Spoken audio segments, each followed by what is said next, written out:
નમસ્કાર મિત્રો, હું છું મુકેશ ઢાપા, એડવોકેટ. મિત્રો, આજના વિડીયોમાં આપણે જમીન માપણી વિશેની વાત કરીશું કે માપણી કેટલા પ્રકારની હોય અને માપણી કેવી રીતે કરી શકાય. મિત્રો, જમીનના મોટા ભાગના જે ઝઘડાઓ છે ને એ માપણીને લીધે થતા હોય, અથવા તો એવું લાગતું હોય કે આવડો આ બાજુવાળો મારી જમીન દબાવી ગયો છે, અમારા કાકા મારા જમીન દબાવી ગયો છે, અમારા ભાઈ મારી જમીન દબાવી ગયો છે, મારો એક જે એનો ખાંભો છે એ ખાંભો ખેવી નાખ્યો છે, એનો જે છેડો છે એ દર વખતે થોડો થોડો કોતરીને આવે છે. એટલે કે જમીનના જે મોટા ભાગના ઝઘડાઓ છે ને એ જમીનની માપણી એટલે કે ઓછી જમીન છે ને એને લીધે મોટા ભાગના ઝઘડાઓ થાય છે. એટલે આ જે પહેલાના સમયની અંદર છે ને આ જમીનની જે માપણી છે ને જે ટિપ્પણ મુજબની જે હદો હતી ને એ ત્યારે કઈ આવા આધુનિક સમય નહોતો, કોઈ ટેકનોલોજી નહોતી, એટલે સાંકળથી માપ કરતા. આપણા વડવાઓ જે હતા એમને જયારે જમીનની માપણી કરીને ત્યારે સાંકળ આવતી ને સાંકળ માપી માપીને એ લોકો ભાગ પાડતા, અને એમાં થોડા ઘણા અંતરનું ફેરફાર હોઈ શકે, એ સીધી વાત છે. એટલે આવા જે માપમાં થોડા ઘણા જે ફેરફાર હોય ને હવે અત્યારે આધુનિક સમય આવ્યો, ડિજિટલ માપણી થાય એટલે કે 1 સેન્ટીમીટર વધુ ઓછું હોય ને તો પણ બતાવે.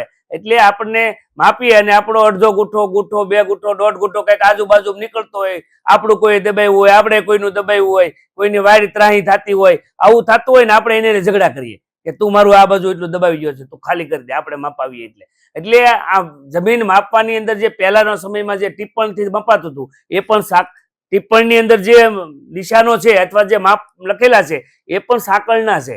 તે વખતે જે સાંકળ આવતી ને એ 16 કડીની આવતી, એક કડી છે ને એ 2 ફૂટની આવતી, એટલે એક સાંકળ બરાબર 32 ફૂટ થતું.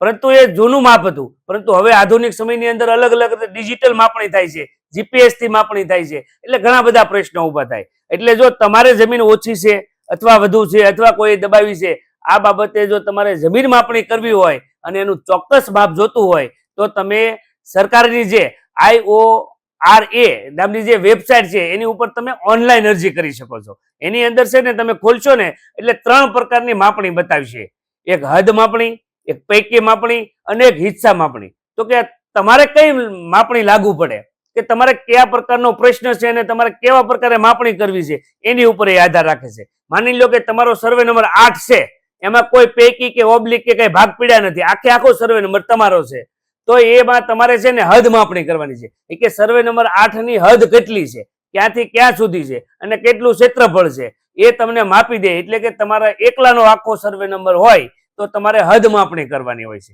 ત્યારબાદ પૈકી માપણી આવે. પૈકી માપણી એટલે કે માની લો કે સર્વે નંબર 8 હોય તો 8 ના 2-3 ભાગ પીડ્યા હોય, 8 પૈકી 1, 8 ઓબ્લિક 1 પૈકી 1, 8 અ એવા ઘણા બધાના જેટલા ભાગ પડે એવી રીતના પૈકી ભાગ પડતા હોય. એટલે જો તમારો પૈકી ભાગ હોય તો તમારે છે એમાં પૈકી માપણીનું નિશાન જે છે એ સિલેક્ટ કરવાનું હોય. એની અંદર તમારી પાસે કબજો કેટલો છે ને એ માપી દે. માની લો કે તમારો સર્વે નંબર છે, તમારી જે 7/12 છે એમાં તમારે 10 વીઘા જમીન છે, પણ એ માપવા આવે ને એટલે તમારો હદ માપી દે. એટલે પૈકીની અંદર કેવી રીતે કે તમે જે જગ્યાએ ખાંભા બતાવો, ખૂટા બતાવો અને જ્યાં સુધી તમે વાવતા હોય એ નિશાન બતાવો ને એટલે માપી દે.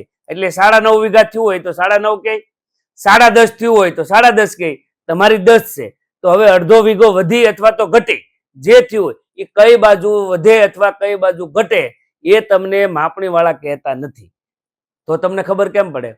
તો કે જો પૈકી માપણી થઈ હોય તો તમને ખાલી હદ એટલે કે સ્થળ ઉપર તમારો કબજો કેટલો છે એ જાણવા મળે. પણ કોઈએ દબાવ્યું હોય અથવા તમે દબાવ્યું હોય તો કોણે અને ક્યાંથી દબાવ્યું, ક્યાં ખૂણેથી દબાવ્યું એ જાણવું હોય તો તમારે હિસ્સા માપણી કરવી પડે. હિસ્સા માપણી એટલે શું કે માની લો કે સર્વે નંબર 8 છે તો સર્વે નંબર 8 માની લો કે 60 વીઘાનો છે, પરંતુ સર્વે નંબર 8 પૈકી 1, 8, 2, 8, 3, 8, 3, 1 પૈકી એના પૈકી જેટલા ભાગ પીડ્યા હોય, માની લો કે 60 વીઘા છે જમીન સર્વે નંબર 8 ની અને એમાં કુલ 12 7/12 આવતી હોય તો 12 7/12 ના લોકોએ એક સાથે હિસ્સા માપણીનું ફોર્મ ભરવું પડે. અને 12 લોકો, વાંધો એક જ વ્યક્તિને હોય માપવાનો, અને એને જો બધાની માપવી હોય તો હિસ્સા માપણી કરવી પડે. અને હિસ્સા માપણી કરવી હોય તો 12 7/12 આવતી હોય તો 12 7/12 ના જેટલા પણ ખેડૂતોના નામ આવતા હોય એ બધાએ સંમતિ પત્ર આપવું પડે કે આ જમીનની હિસ્સા માપણી કરવામાં મને કઈ વાંધો નથી. અને જે રીતે આવે એટલે એવી રીતે માપવામાં આવે તો માપણીદાર જે આવે છે ને એ પહેલા તમારી 60 વીઘા જમીનનું હદ જોવે કે આ ખૂણેથી એટલા 60 વીઘા થાય. પછી પૈકી ભાગ માપે કે આ 10 વીઘાનો કટકો, 2.5 વીઘાનો, આ 7.5 વીઘાનો, એવી રીતે તમારા જે ઈચ્છા છે, કોના ઈચ્છામાં કેટલી છે એ તમે માપણી કરો ને તો કોનું કેટલું, આ 12 ખાતેદારોએ કોની જમીન કેટલી દબાવી છે અથવા તો કોનામાં કેટલી નીકળે છે એનું માપ એમાં આવે છે. એટલે અત્યારે ઘણા બધા લોકો છે ને લેન્ડ ગ્રેબિંગનો ખોટો ઉપયોગ કરે. થોડી ઘણી વધારે ઓછી જમીન હોય અને આવી માપણી કરવામાં સહકાર ન આપે એટલે સીધી લેન્ડ ગ્રેબિંગની ફરિયાદ દાખલ કરી દેતા હોય છે. એટલે માપણીના ઘણા બધા પ્રકાર હોય છે. હું તો એવું કહું છું કે તમે કોઈ પણ જમીન ખરીદતા હોય તો ખરીદ કરતા પહેલા જો આવી માપણી કરાવી લેવી જરૂરી છે. એટલે તમને ખબર પડે કે હું 5 વીઘા જમીન લઉં છું તો સ્થળ ઉપર 5 વીઘા પૂરી છે કે નહીં. જો તમે એવી રીતે સરકારમાં ઓનલાઈન અરજી કરીને એમની વાર લાગતી હોય તો તમે આવી પ્રાઇવેટ પણ માપાવી શકો. એની પાસે પણ હવે આધુનિક બધા સાધનો હોય છે અને સરકારી માપવા આવે એ જ પ્રકારનું એ માપી શકે. એમાં માપમાં કોઈ પણ પ્રકારનો ફેરફાર આવતો નથી. માત્ર ફેર એટલો પડે કે એ માપણી શીટના આધારે તમે કોઈ પ્રકારનો કેસ, દાવો, ફરિયાદ કંઈ કરી ન શકો. બાકી માપ તો એક જ સરખું આવવાનું છે.